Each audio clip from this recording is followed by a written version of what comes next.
Well, hello, everyone. Saludos and welcome to the 2024 Global Listening Festival. My name is Melba Velez Ortiz. I am a professor of communications in honors at Grand Valley State University in beautiful Allendale, Michigan. This is in West Michigan, USA. And it is my joy and my pleasure to join you today. I want to give immediately thanks to the International Listening Association, as well as the organizers of the Global Listening Festival, for allowing me to be a part of this wonderful event. And above all, thank you to every single person who clicked on this video and who wants to learn a little bit about what ancient African civilizations have to say about communicative virtue. Yes, most of us are familiar with the ancient Greek tradition and studies in communication. They have indeed contributed massively to our understanding of what it means to be a good person, what it means to be persuasive, what it means to use language in an effective way. But I'm here to tell you, they're not the only ones. And prior to the Greeks writing anything on communication, there was already a number of cultures who were pondering, reflecting on, and indeed writing about what it means to communicate effectively. And very apropos to today's event and festival, they, before the Greeks, at least 2,000 years before the Greeks, grounded effective communication and indeed more morality, human morality, on good listening practice. So if you want to know, or if you want just an additional piece of the puzzle in terms of intellectual history and how human beings began to think about communication and began to think about themselves in relation to listening, this is the presentation for you. So welcome once again. I'm going to go ahead and share my screen with all of you, primarily because, ancient Egyptian language is something that's not very familiar to many of us. And in fact, the language is pretty much extinct at this point, what ancient Egyptians would describe as Medu nature, or as we oftentimes refer to it in Greek, hieroglyphs. So that's one reason. The other reason why I want to share my screen with you today is because, ancient Egyptians were very aesthetic, visually inclined people, and they have left us with this wonderful art, which is part of my argument today. One of the things I'm going to try to convince you of is that there's a general worldview associated with both Greek and ancient African traditions, especially the Egyptian traditions, in which for the Greeks, they had started to kind of parcel the world into I versus thou, I versus it. Meanwhile, ancient African traditions had a very strong emphasis on finding similarities between us and not just other people, but natural features, landscapes, animals, anything and everything on the planet was on equal footing as far as these ancient African traditions were concerned. And it was our job to listen very carefully to all of them in order to achieve harmony and justice in this human existence. So indeed, the name of the presentation that I have the joy of leading you through today is Reintroducing Medu Nefer, Ancient Egypt's Listening-Focused Rhetorical Art. And let's get started. So the first thing I want to tell you is kind of what's my approach to this? Well, if I do my job today in the 40 minutes I have with you, I will give you a primer, because I don't have time to get into all of the wonderful details, but a primer on what do Earth's first civilizations have to say about listening as it relates to the human condition. Again, many of us are familiar with the Greek traditions. Many of us know about Aristotle's rhetoric, about the Socratic dialogues, but fewer of us know that thousands of years prior to that, other very advanced civilizations, not just Egyptians, but the Kush, For instance, Meroitic people, as well as other civilizations, had already began to philosophize and ponder about the nature of human existence and what role communication and, very important, listening plays into it. So that is the journey I'm taking you through today. In order to achieve that in 40 minutes, I have put together an order of things. First, I'm going to give you a little bit of historical context. Then I'm going to give you a little bit of an insight into the relationship between the ancient Greeks and the ancient Africans that I'm discussing here today. I'm going to give you a bit of a primer on meta nature, but I don't have time to go into all the linguistic amazing detail that it really deserves. Then I'm going to take you through a theory of communication that comes out of specifically ancient Egypt called communicative solidarity that very few of us, again, are aware of. I'm going to explain what listening has to do with communicative solidarity in that context. And lastly, I want to give you some textual evidence for everything that I am saying today. And I am confident that I can persuade you that there is a very ancient, time-honored tradition of valuing listening as the enabling, as the most important, the most privileged, and the most helpful of all the communicative virtues. But a bit of historical context first. I'm not going to dwell on this too much, but it does bear mentioning that even though we tend to think of Egypt contemporarily as a Middle Eastern nation, well, these are terms that are geopolitical. These are terms that are oftentimes the product of colonial processes. And sadly, these are mostly Western terms that we have applied to other parts of the world. But when we look at a map like we're doing today, in this presentation, we can clearly see what continent Egypt is in. And so when I'm talking about Egypt as an African nation, I use it in the same way the ancient Egyptians did, the ancient Greeks, did. They viewed, in fact, they used the word Ethiopian, African, and Egyptian. Ancient Greeks did, almost as synonyms. And that's kind of the same spirit that I'm bringing to today. We may think of it as an Arabic nation today, as a Middle Eastern nation, but this was the result of a long and deliberate process. And it's not what is factual and geographical, which is that Egypt is located in the continent of Africa. So having established that, then let's also clarify that when it comes to ancient Egyptian culture, we're talking about a 5,000-year history. If you think about the United States, for instance, this is a nation that is under 300 years old. But this Egypt, on the other hand, has a 5,000-year history, meaning it's varied, it's rich, and it changes, very importantly. Just like languages, just like cultures, just like history.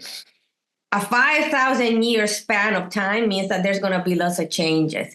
Now, what Egyptologists have done in order to recoup and investigate some of the cultural aspects of ancient Egypt is that they look for similarities between eras. But it bears mentioning that when we talk about a 5,000-year history, we have to parcel that out. And the way that Egyptologists have done it so far is they have 5 general periods. You have an Old Kingdom period, you have a Middle Kingdom period, you have a old, or rather late Kingdom period, and in between those, there are intermediate periods. So there's an old intermediate period, and there is a late intermediate period. All of these are markers for huge historical, political, cultural shifts. And my investigation, my research, and Egyptological research, I should say, pretty much kind of falls within those parameters.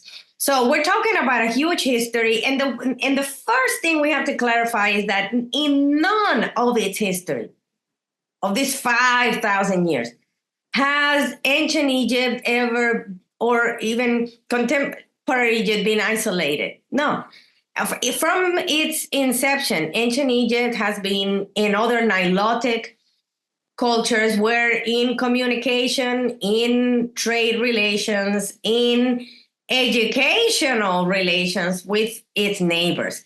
Now, it is true that towards the middle of the Bronze Age, we have an enormous climatological catastrophe that strikes planet Earth and hits Africa quite strongly. And that climatological effect that creates enormous droughts drives populations in Africa, former nomadic, smaller tribes, to move not only up the continent as they look for food and shelter, but they move up and east, which is where we find the River Nile and what we have come to know today as Egypt. So Egypt is very much a result, the product of thousands of people flooding into the area from much more ancient, very developed, and very different cultures that all happen to coincide in that one area of the continent for a while. And the result of the mixture of all of that wisdom, all of those histories, and all of those strange tribes is what we have come to know as Egypt today. Now, again, I mentioned ancient Egyptians were never isolated from the rest of the world. There's plenty of evidence of ancient Egyptians trading with people from all over the planet, quite literally. But this also includes the Greeks. Not only did they have trade relationships, economic relationships, political relationships, but they also had educational relationships. Now, if you think about the world today, and say the US, for instance, if you want to become someone who's very well known in the philosophy or as a thinker, chances are you're going to try to attend one of the elite institutions that, well, historically produce these kinds of names. In the US, those might be Ivy League schools like Harvard and Yale and Princeton and all of the other ones. But when we think about the ancient world, almost every notable Greek philosopher and thinker studied in Egypt. Plato himself studied in Egypt for 13 years. Pythagoras studied in Egypt. Aristotle. Just go down the list. All of them studied in Egypt. And my argument is that there's a good reason for that, because ancient Egypt was known as the literate educational mecca of the world back in those days, especially when the Greeks are writing between the fourth and the fifth century BCE. Now, here's some evidence for the argument I'm making. In the book, or in the dialogue, the Phaedrus, which Plato writes on behalf of Socrates, as we know, Socrates was a teacher, Plato was a student of Socrates. However, Socrates had many reasons why he believed that writing was a terrible way to communicate. And so it was Socrates who took it upon himself to develop writings that would then promote his teachers' lessons and wisdom. So in the Phaedrus, we have this line in page 168 that says, the Egyptian thought invented numbers and arithmetic, and most important of all, letters. Now notice, Socrates is not holding back here, voiced by Plato. They're very much admitting that, to their knowledge, and they were much closer than we were, it was African people who invented mathematics and writing, and reading for that matter. Literacy is born of Africa, not of Greece. And Plato's being very straightforward here. Now, Plato's not the only one. Aristotle, in his book Politics, in book 7, sections 13929b, writes that Egyptians are reputed to be the oldest of nations, but they've always had laws and a political system. So Aristotle, writing on politics, is referencing what, in his opinion, is the oldest, most time-tested, most reliable, most respected political institution of its day, Egypt, which again is Africa. Now, Egypt was conquered and did many conquests of other African nations like the Kush. So there's a strong relationship with other African nations there that very seldomly is highlighted. But as an African nation, Egypt got a lot of their knowledge and their wisdom from other African nations, not from European nations or Mediterranean nations. But in this case, Aristotle is here to tell you, hey, our political system, our political ideas were inspired by, and it is telling you exactly who that is. Then you have someone like Isocrates. Now, Isocrates, for those of you who are not involved in studying rhetoric, is not the philosopher Socrates, but rather an enemy of Socrates. Isocrates is probably the most famous of all the sophists. It is a school of thought that thrived in ancient Athens as well, but they kind of competed for students with philosophers. And so that's why there's conflict and tension between Isocrates and Socrates. It's unfortunate that they have pretty much the same name, but imagine they're both named John or something like that. Now, Isocrates, who hated Socrates and had a lot of trouble with him, also agrees, quote, all men agree the Egyptians are the healthiest and most long of life among men. And then for the soul, they introduce philosophy's training. I mean, look at the praise that is being bestowed upon African people. Not only are they healthy, and we all know how the Greeks felt about mind and body, right? Not only are they attributing all of this success and wisdom to an older African nation, but very clearly saying is here, they also invented philosophy. So when we think about ancient African nations, it's time, given the evidence we've accumulated, to limit them to military might or to cleverness. No, these were highly philosophical people who made fabulous contributions to the history of ideas and the study of communication. And well, listening is no different in that regard. Now, an interesting, I could give you so many more quotes from prominent ancient Athenians praising and really falling over themselves, praising African people. But it is true that maybe one of the most significant ones is Herodotus, and Diodorus Siculus. These are two historians. Herodotus we know as the father of history. Herodotus wrote a whole book on the marvel of ancient Egypt and all the cultural contributions that they made to humanity. Diodorus Siculus focuses more on the beauty and the richness and the incredible complexity of the Medu nature language. And to most of us, Medu nature translates as hieroglyphs, but that is a Greek word. That's not an African word. Hieroglyphs means something like sacred carvings. But Medu nature means divine words. Divine words. And that's important. That's extremely important when we compare Greek and Egyptian culture, because their ethic on listening is going to reflect their view on the nature of humans. Very much so. Now, let's focus on Medu nature, for example. For ancient Egyptians, they developed a very unique, a very interesting, a very complex system of communication, of a language called Sesh Medu nature. Now, Sesh Medu nature has a written component as well as a verbal component. Sadly, even the most advanced of Egyptologists today is unable to tell exactly how Medu nature may have sounded like.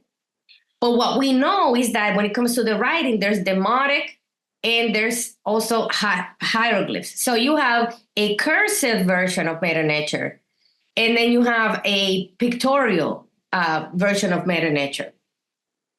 What we also know about Meta Nature is that it was very much conceived of as a way to communicate an individual's divinity, and two, close relationship with all other things in our planet, including people, including animals, and even natural features like hills, like mountains, like rivers.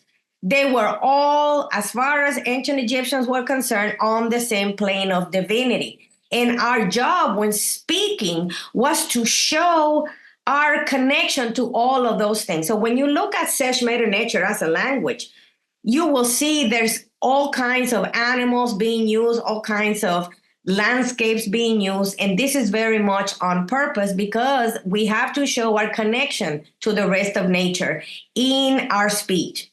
We don't use speech to divide and separate ourselves from nature.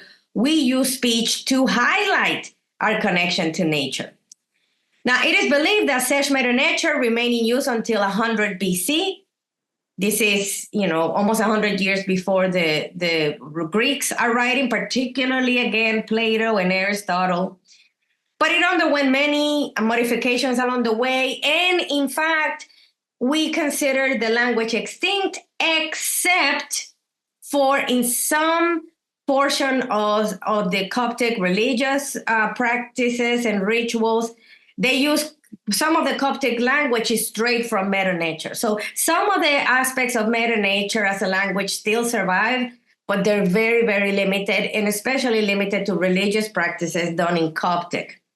Other than that, pretty much the language has disappeared, even though there's many experts that can read hieroglyphs today.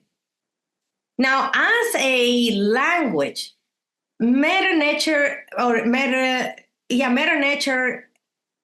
gives us tools by which to describe our experience, but it's going to also promote certain values. And this is where Meta Nefer comes to place. Now, meta just means word. It means logos, as the Greeks might think of it. It means language. But Nefer means beautiful, means just, means eloquent, means harmonious. And so while some rhetorical scholars have denied and refuted the idea, like Michael Fox, for example, that there is such a thing as ancient African rhetoric, the language itself is cueing us that there's some rules to be followed when it comes to the values one promotes when speaking. And in the case of Meta Nature, which are the words of the divine nature, just means the words of the spirit or the divine. Nefer, it means the beautiful way to do that. So there is a thing that you must do and then a particular way of doing the thing. Meta Nefer is the way of doing the thing. Now, the Egyptians, again, that's a Greek word. They refer to themselves as the Ramesh, and that's what I'm going to call them in this presentation. The Ramesh developed ethical, spiritual principles such as Ma'at, which guided communication, and a distinct rhetorical style that aimed for eloquence and aimed at highlighting our divinity and our close connection to all things on earth. It is also important to know that while Ma'at supplied the philosophical and moral guidelines for excellence in human speech, the method, the techniques for achieving the excellence were provided by Medu Nefer. So for the rest of this presentation, I'm going to focus on Meta Nefer. Yes, I could give you some more information about how hieroglyphs specifically were written, how they were read, what symbols were used. But for the purposes of this presentation, we'll merely focus on what kinds of values are being promoted, not the technique of writing itself. Now, people who have said there's no such a thing as ancient Egyptian or ancient African rhetoric, they're thinking of rhetoric as persuasion. And not only that, but persuasion specifically of other people. My contention is that there is very much a rhetoric, an ancient rhetoric in ancient Egyptian culture. It's just that it aims to communicate and persuade about a different kind of value, and that is to assert one's divinity and our connection to other beings, including, as I said, landscapes and animals and plants and everything else on planet Earth. So in Greek, the word rhetor is used to say any public speaker. And it's giving us a glimpse into a society that used our ability to speak as a marker of superiority and difference between us and other species. For the ancient Africans, that is the opposite. You use speech to highlight how close and how connected we are to other species. Now, in terms of ancient Greek, Aristotle is probably the one who puts the case more clearly. He defines human being as a speaking animal. And based on this context, ancient Greeks came to see themselves as different from the rest of nature because we have the ability to, quote unquote, speak. And they believed in the primacy of speech as the one uniquely human quality, and developed a corresponding rhetorical style that was anchored in the use of speech to address and win over a public. And that's what we've come to know as persuasion, but that need not be the only definition of rhetoric that there is. Ancient African people very much saw that speech was a tool as well, and very much a tool of persuasion. But it was used to highlight our indistinguishable nature from the rest of species on the planet. It was a tool to remind each other that we are very much divine because we share that divine nature with lizards, with hippopotamus, with the ibis bird, and every other part of nature.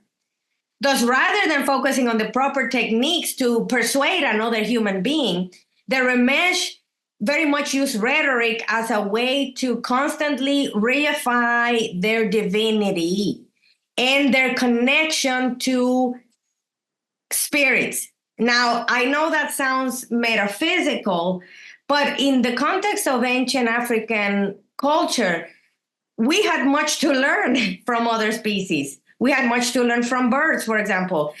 In ancient Egyptian art, you often see depictions of, say, creatures that have a human body but have a bird head, like Thoth, for instance, the Nefer for knowledge. But interestingly, this is very symbolic and very poetic in its presentation. A bird for the ancient Egyptians had the ability to move its head 180 degrees or 300, almost 360 degrees. And for that matter, and for that reason, they had a superior advantage in that they could see things from many different perspectives. And as a society that valued different perspectives, of course, the wonderful shorthand way to represent that ability is to use the bird. So there was no competition between human beings and other parts of nature. The part of the purpose of speech was to highlight those similarities and to show our appreciation and admiration for the qualities that other species possess that human beings do not. So meta nature, and I'm giving you the African spelling here, is translated as divine word. But when it comes to Medu, Nefer, we're talking about the right way of using meta nature. And the right way to do it is, of course, to do it in a good, in a beautiful, and just and eloquent way. So in sum, the Ramesh based their rhetorical style, Medu Nefer, on an understanding of what it means to be a human being, that focused our attention on what's permanent, what's everlasting, what's divine, while the Greeks used language to separate themselves from nature African people use language to bring ourselves and remind ourselves of our true animal and divine nature, and how the divine was spread all over creation and not just the sole domain of human beings. So when it comes to Medu Nefer, now we're going to, as we draw to the end of the presentation, we're going to focus more on the listening aspects of Medu Nefer. And Medu Nefer is very much an ethic that calls for all speakers of this language to be thoughtful, ecologically minded, to put it in a contemporary term, to be artful in their use of speech, and to put a primacy of virtue on listening as the enabling communication excellence. And that gives Medu Nefer a very unique and interesting character when we think about the classical rhetorical traditions. So this is not a presentation that is meant necessarily to put the Greek notions of rhetoric and African notions of rhetoric in contest, but to understand that they're both different and valuable for different reasons. And they're both, of course, coming from different cultural contexts, which explain why they're so different. Now, Jan Assmann is a German Egyptologist who taught for a very long time at the Ludwig Maximilian University of Munich. And Jan Assmann created and translated some of our best literary and poetic works of ancient Egypt. And when we study ancient Egyptian rhetoric, by the way, that's what we look at. We look at stories, we look at biographies that they often wrote about themselves, people prior to their death. We look at public inscriptions, stelae, we look at official documents, we will look at poetry, we look at songs, we look at all aspects of culture. And what we find, and what Jan Assmann, the Egyptology, found, is that this concept of ma'at was kind of woven through the entire history of the Egyptian empire, but particularly as it applied to speech, it became very relevant. Now, please note, in my own scholarship, I don't refer to Ma'at as a goddess. I refer to Ma'at as a netter, as a spirit. And that's how the ancient Africans thought of these personified virtues, if you will. They were not thinking of them as gods, but oftentimes you have European people translating ancient Egyptian text, and the way in which they operated was very religious minded, very, very godly minded. And so they tended to use the word God for cultures that oftentimes did not use those words. But nonetheless, Ma'at is considered to be either a god or a spirit, a virtue, a personified virtue is what I would call it, that kind of pervaded ancient Egyptian society. Of special note is the fact that the word Nefer in Medu Nefer has a plurality of meanings. It means beautiful, it means good, it means just. By the way, Ma'at itself means justice, harmony. So there's a very close connection between Ma'at and the word Nefer. You may actually have heard the word Nefer before. If you have any familiarity with ancient Egyptian pharaohs, you have Nefertiti, for example, coming up as a royal. And that is the same word. It means the most beautiful. So beautiful, it was an important word for ancient Egyptians. It is an interesting linguistic feature of Medu Nefer that words like good and beautiful and just were all treated as synonyms. It's very revealing of their culture at the time. And when it comes to Ma'at, to do and speak Ma'at was also to do and say what was most beautiful, what was most loved, and what was most often described as good or goodness. To speak Ma'at, then, John Assmann concludes, is to engage in community and communicative solidarity. But what does communicative solidarity have to do with listening? As we close this presentation, here it is. There are three particular ways in which listening is of foundational importance when it comes to communicative solidarity. The first is that the ancient Egyptians, ironically, were very interested in silence as a form of communication. I think that's very clever and very true. And when they thought about the uses of silence, they thought of the way in which sometimes in conversation and in dialogue with others, silence can be used to show respect to an interlocutor. It can be used to show deference. It can be used to intimidate an opponent. It could be used even to, punish somebody. Say, think about the silent treatment. Or, very importantly, for ancient Egyptians, silence gave you a time to reflect, which was a very important part of speaking. Beautiful speech was also thoughtful, artful, carefully chosen. And beautiful speech highlights the aspects of the cosmos that are everlasting and permanent, namely our divinity. So let's get to the listening skills as we close our presentation today.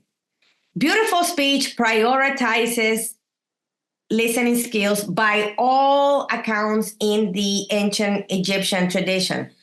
And for those of you who are interested, there is a wisdom literature of ancient Egypt. It's widely available. I have a page in my references where I can direct you to an anthology of Egyptian literature. You'll find listening being prescribed all over that thing. And an excellent Medu Neferian rhetor would be a person who has spent time engaging in communication through listening. In this context, listening is not seen as a passive act at all, but as a powerful rhetorical strategy that, deployed in a timely fashion, an appropriate way, can convince others and remind others of our close connection to other species on the planet and our own humanity. There is very much an aesthetic sense in Medu Nefer that a wonderful, beautiful speaker knows how to balance very well, in a very artful way, silence and speaking. And if you're interested, there's in the wisdom literature, there is the tale of the eloquent peasant that very much describes in story form the ways in which all human beings should balance silence and speaking when engaging in dialogue with others. So there is no reason to think at all that the Greeks were the first people who studied human communication, who prescribed ways to communicate effectively. No. We see those prescriptions happen 2,000 years earlier, coming from a different continent. So a fascinating additional aspect of Medu Nefer is that it's also a way in which a rhetor is encouraged to listen to themselves.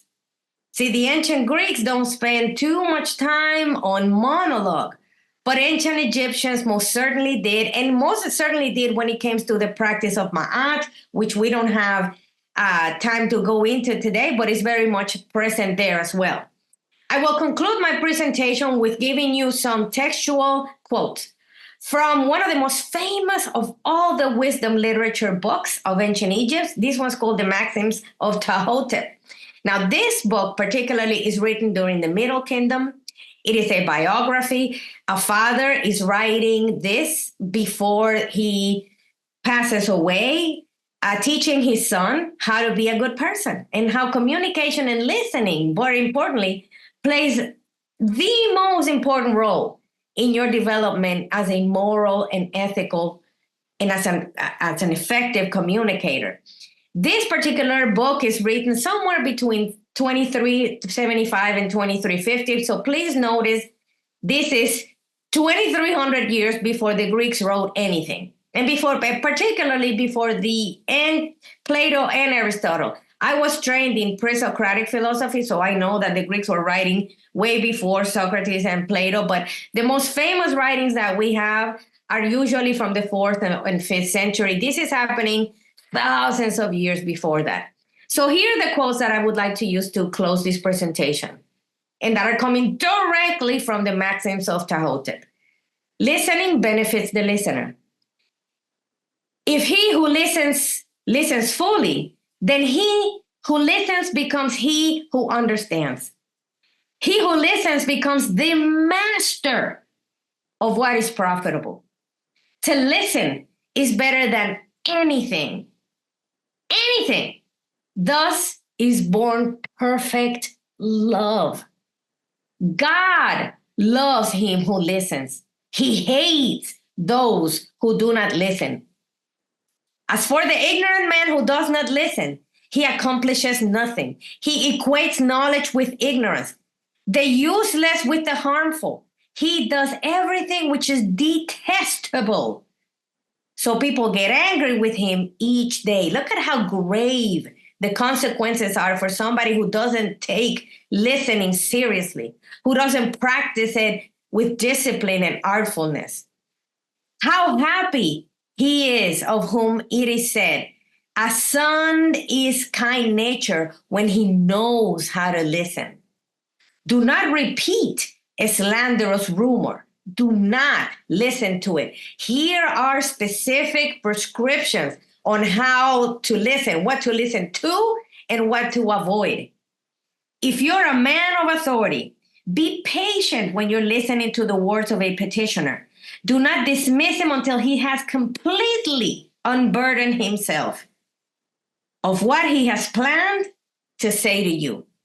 Again, listening does not simply affect or is the job of people who are less powerful, people who have a higher status in society, who are decision makers, who are policy makers, who have power, also have a duty to listen, and not just listen, but listen in an excellent way.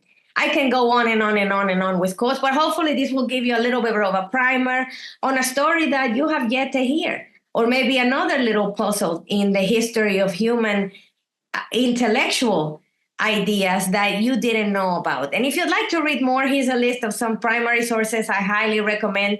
In the meantime, thank you, International Listening Association. Thank you, Global Listening Festival. And thank you to you for listening to this presentation all the way to the end. Have a lovely day, and thank you for listening.